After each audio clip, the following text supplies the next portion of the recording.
গেলাম সিনেমা দেখতে, আর রিক্সা থেকে নেমে দেখে হলে একটি সুন্দরী মেয়ে দাঁড়িয়ে আছে। প্রাকের 10 টাকার টিকিট 20 টাকা দিয়ে কিনে নিয়ে কোনো রকম ভিতরে বসলাম।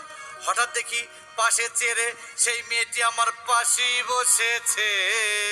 আরে হবে নাকি আর কন্ডিশন রয়েছে, আরে টিকাটরের মোড়ে একটা হল রয়েছে, হবে নাকি আর কন্ডিশন রয়েছে।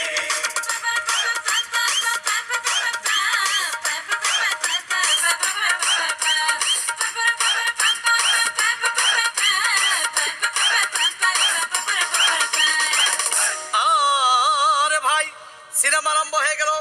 রাজ্জাক সাবানা যখন প্রেমে হাবুডুবু খাচ্ছিল, তখন আমার বুকের ভিতর ধূপধাপ শুরু হয়ে গেল।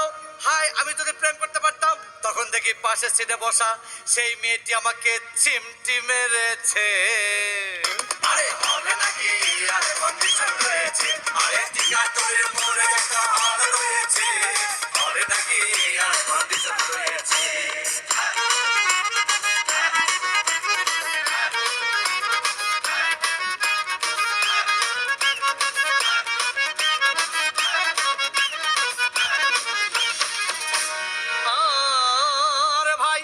সিনেমায় অ্যাকশন তখন চলো, রাজ্জাক ভিলেন তখন ধূপধাম মারপিট।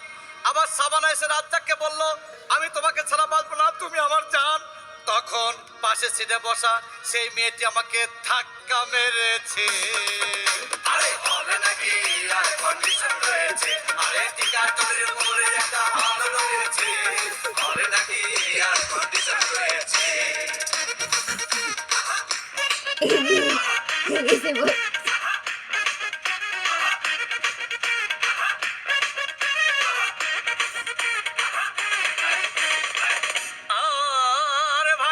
সিনেমা শেষ হয়ে গেল।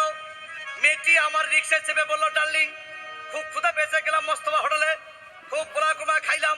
হঠাৎ দেখি বয় একটা 1000 টাকার বিল এনেছে। বিল না দেখে তখন আমার মাথা ঘুরেছে। আরে হবে নাকি আর কন্ডিশন রয়েছে, আরে টিকাটরের মোড়ে একটা হল রয়েছে, হবে নাকি আর কন্ডিশন রয়েছে।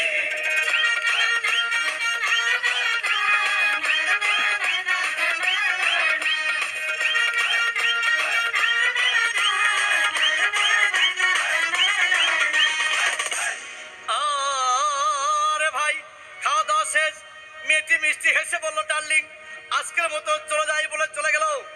আমি বাড়ি এসে রিক্সা থেকে নেমে রিক্সা ভাড়া দিতে গিয়ে দেখি মেয়েটি আমার পকেট মেরে চলে গিয়েছে।